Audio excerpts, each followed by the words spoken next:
Hi, and thanks for joining me for the curriculum preview for Unit 7 for 5th grade. It's a very special unit called the Student Inquiry Institute.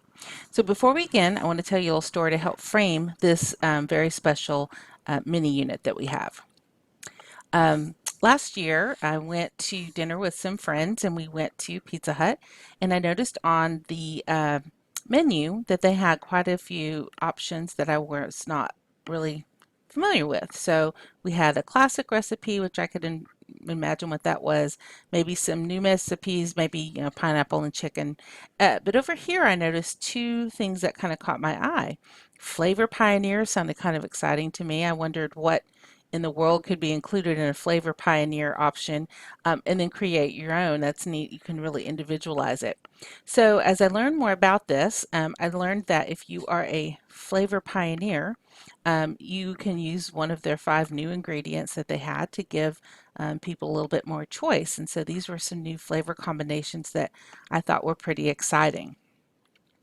So I tell you this story because it really made me think about this unit, and that's about going kind of classic route on the left-hand side with the classic and new recipes, or being maybe a flavor pioneer and creating your own in terms of learning. And so I'd like for you to kind of think about if you were sitting down at the Pizza Hut, maybe how would you approach your choices on this menu? So there's my analogy challenge for you.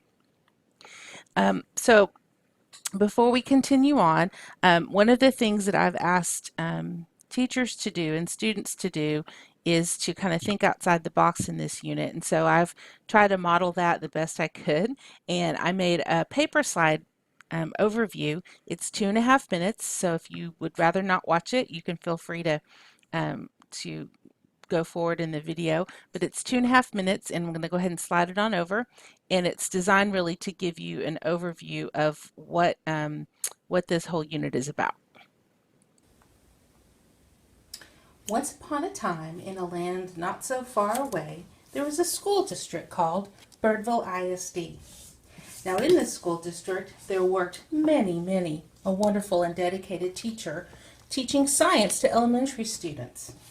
Now, these teachers had big brains, big heart, and lots of ideas for ways to engage their student in quality science.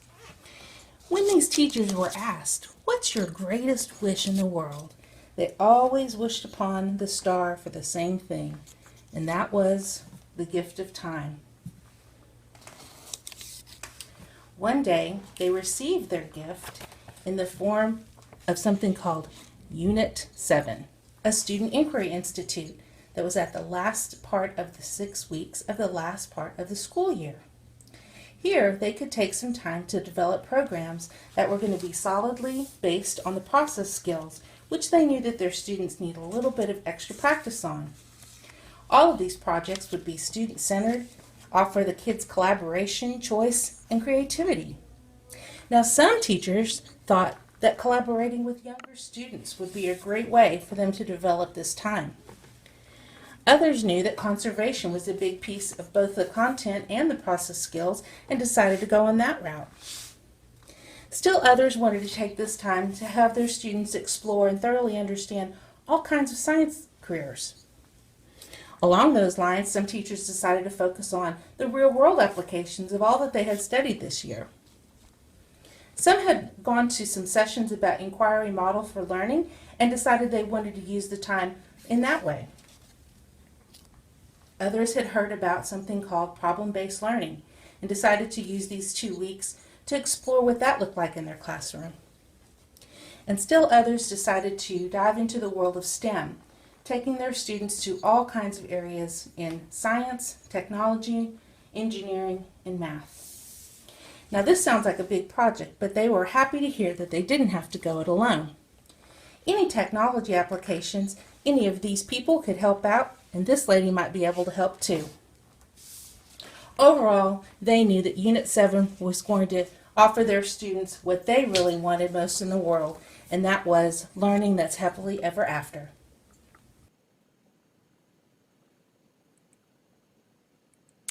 So thank you for indulging me with your time. That was my very first paper slide view that I had done, and my apologies for my fairy tale voice there.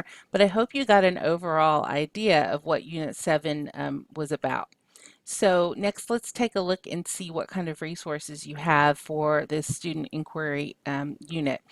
There is a unit overview that's especially designed for this unit, and you'll find it in Forethought, as always. And I want to just show you a little bit about how it's organized. So I'm going to go ahead and pull it over and take a look. Like all of our other unit overviews, it starts off with the skills and the standards. These are all process skills. So we're not covering any new content per se, but we're anchoring everything that the students will do within one or maybe several of these process skills.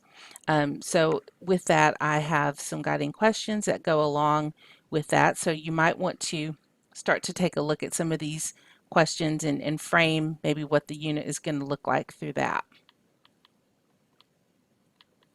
On the second page, I've kind of created a flow chart to really kind of help you understand one of three just basic ways that you can organize this unit. So here's a linear list of different things that you can choose from.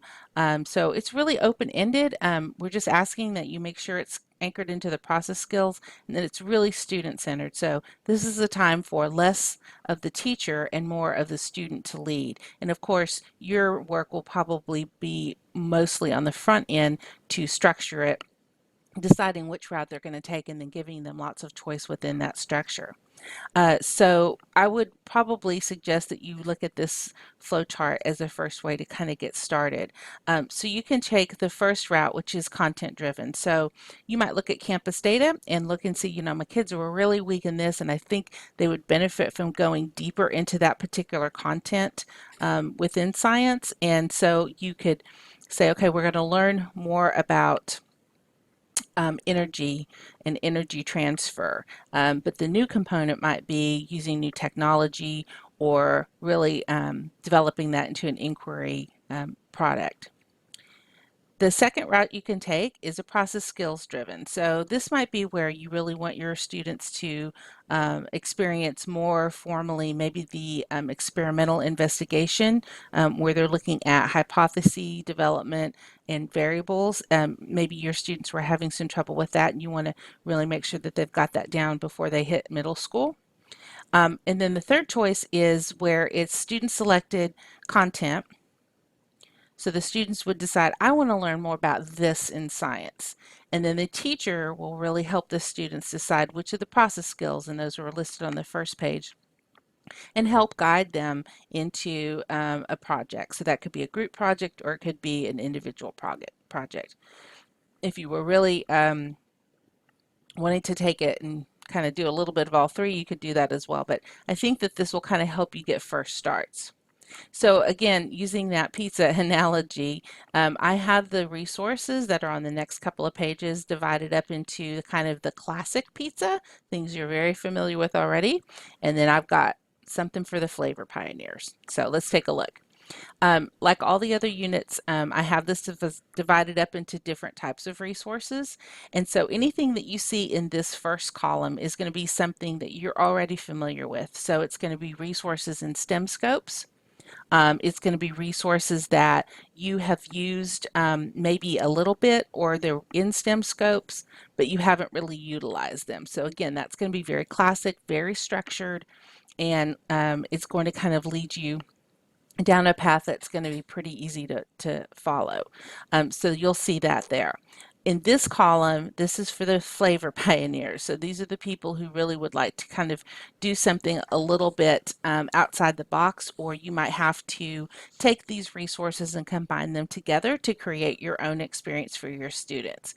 And so I'll try to mention things that you have already in your classroom, like for instance, if you went to any of the Steve Spangler, there's a ton of really cool things that you can do in there. Please don't make this happen in your classroom. No, please don't burn anything with flames. Um, so if you have those books, you can use those as a resource, but also the Steve Spangler website has some really great ideas as well. And again, connecting those back into the process skills. I also have really scoured over the last couple of years really good resources. So all of these I think are things that are going to move you forward. They're not just nice to knows. Continuing down. So again, I forgot to mention one thing. All of these resources are focused on if you want to go the process skill centered route. So if you're wanting to hit on process skills, you can use any of these. Much more classic, straightforward, flavor pioneers on this side. If you think you'd like to do something with STEM, I've divided up resources for that. So here's all the STEM resources within STEM Scopes and STEM Coach. There's a little PD piece in there. And then if you're wanting to kind of create your own STEM program, here's a lot of different resources for that too. If you wanted to focus more on engineering, this is a great resource. If you really want to help your girls be a little bit more empowered, this is a wonderful resource as well. So there's just a couple of things there. Then if we go down to the next page, this is going to be all focused on like real world application, PBLs, and citizen science.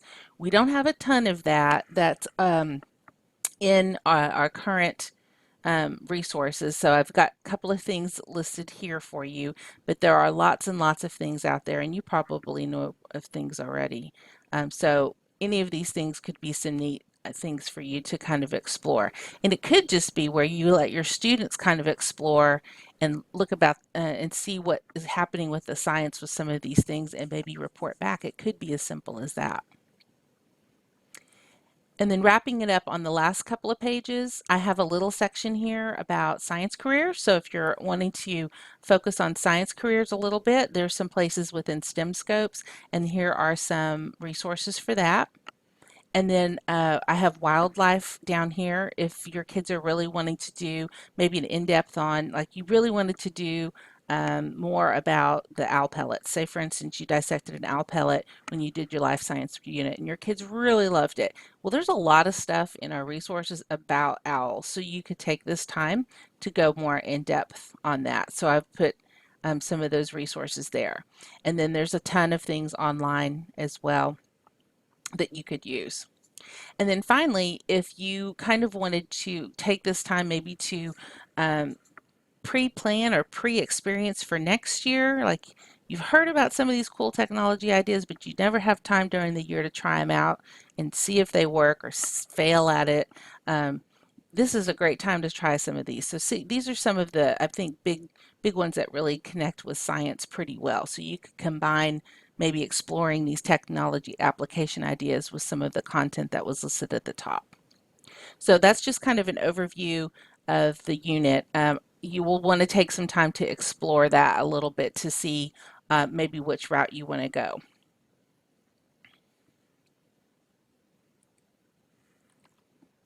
So again, there's something for the people who kind of want classic recipes, things they are familiar with, to tie into the process skills and give their kids some choice.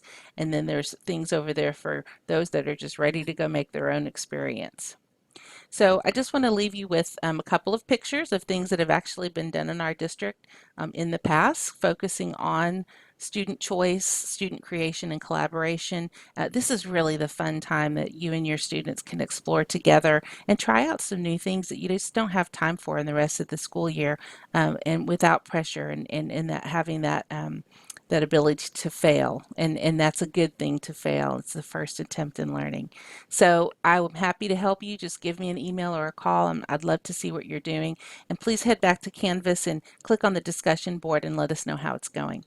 Thanks so much and have a great summer. Bye-bye.